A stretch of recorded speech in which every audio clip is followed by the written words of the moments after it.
Hello people, it's Arab and welcome back to my channel.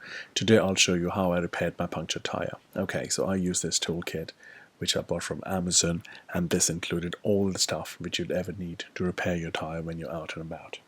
Okay, so I've got a T-handle repair tool, a rubber insertion tool, sticky pads to fix tubes, 30 sticky rubbers to repair, so you're covered up to 30 repairs.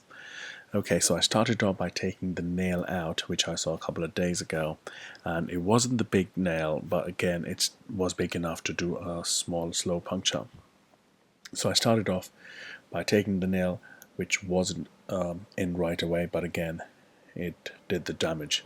So after that I put a little bit of water just to see if it's bubbling, just to make sure how big the puncture is.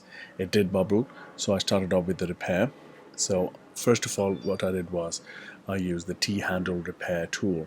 So all you have to do is just to apply a bit of force and try and get in right there, just make the hole a little bigger to make sure we have got enough area to work with.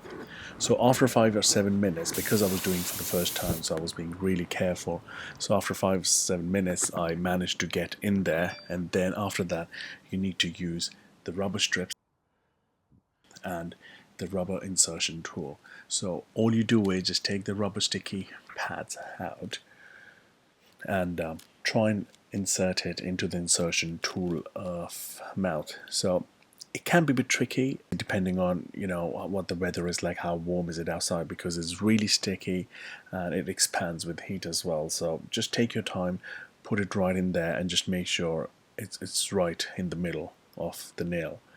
And after that, all you have to do is just to apply a little bit of rubber cement, which acts as a glue, and at the same time it expands and softens the rubber as well, both on tire and the rubber strip, so that it's easier for you to just put it in and it gets enough time to expand with the air inside already. So you start by putting the nail insertion nail in, and that can be equally difficult, but again, be patient, take your time and just put it in. And once it's in, leave it there for a couple of seconds, maybe 5 seconds, and then take it out gently. And what it'll do is it'll open the face of the insertion tool, and the insertion tool will come out. However, the rubber will stick in and it'll expand straight away. Put a little bit of glue on just to make sure it's nice and sealed, and once it's done, just clean it a bit, and then you take a little knife or a cutter or whatever you have in handy and just cut the excess rubber just to make sure it's nice and clean. You don't have to be very precise with it, but again, you take a little filer, just try and do it. It's not important, but if you do it, it's good. It'll just make it look better. Otherwise, tires will just roll around and it'll make it better. Put a little bit of water right at the end just to make sure there aren't any leaks, and leave the car for 15-20 minutes. Check the air pressure and you're good to go. And I did a couple of days ago. I've checked air 3-4 times and it's wonderful. Thanks for watching, guys. Take care. Bye bye.